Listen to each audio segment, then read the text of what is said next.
Hello again, and welcome to day 2 of the second year of the Religious Education Initiative. This is week 2, day 2 as we said. So today, for our selection from church tradition, we will be looking at some of the hymns from the great feast of the church that we celebrate on September 14th, which is Tuesday of this week.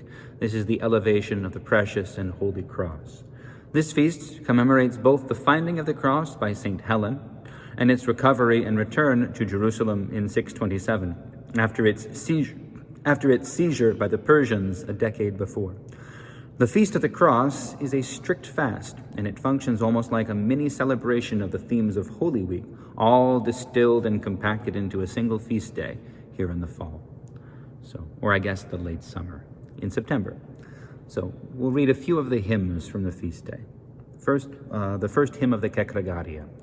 The cross is exalted now, and it invites all creation to praise the immaculate passion of the Lord who was lifted up on it.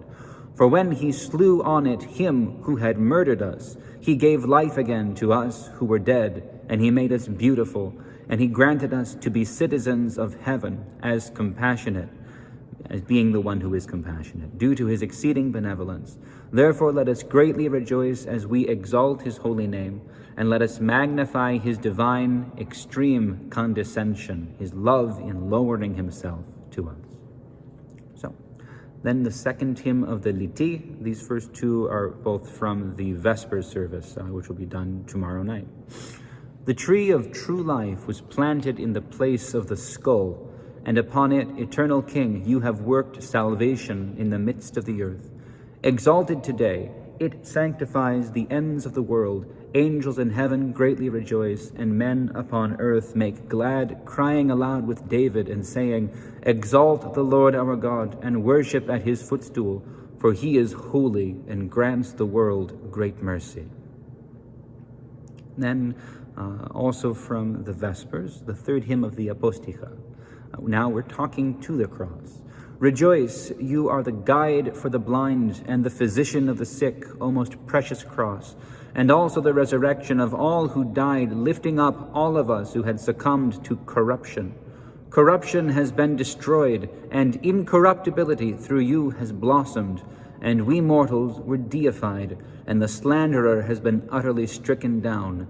Seeing you lifted up today in the hands of the hierarchs, we in turn now exalt him who was exalted by means of you, and bowing before you, we adore you, and great mercy we draw abundantly. Now we're going to switch to the Orthros, the morning service for Tuesday morning, the day of the feast. This is from the Mid-Ode Kathisma. Of old, the tree in the garden stripped us naked, and by its taste did the enemy bring in death. Now, the tree of the cross, which for all mankind is bearing the garment of life, was planted upon the earth, and therefore is all the world filled with every joy. As we see it exalted now, let us, O peoples, cry aloud together unto God in faith. Full of glory is your house, O Lord. And then also from the Orthros, from Ode 9 of the Canon. Eating the tree's forbidden fruit once in paradise brought death to the human race. But through the cross, today death has no effect, because the curse that fell on the entire human race through Mother Eve was undone by the offspring of the all-pure Mother of God, who now is by all the hosts of heaven magnified. And then finally, from the praises in the Orthros, what a paradoxal miracle! The cross that held the Most High like a grape cluster full of life is observed by all to be exalted from the earth today. The cross through which we have all been drawn to God, and by which death was completely swallowed up. O immaculate tree, whereby we again enjoy the deathless food that was in Eden of old, and Christ we glorify. So, these are hymns, they're poems, and each one of them sort of functions as a poem within itself. I picked the ones that I picked this week, this year, because all of them are talking about, they're juxtaposing death and life. They're looking at how the cross, which is a symbol of torture, an instrument of torture and of death and of horror, becomes now something that undoes death and horror, that heals and fixes and repairs and restores everything that is broken and fallen apart. This is the mystery of the Christian faith, all distilled into the single form of the cross. Because on day one, we talked about how everything is vanity. All the things we want, all the things we desire, all the things we value will always, inevitably turn to ashes and dust in our hands and our mouths.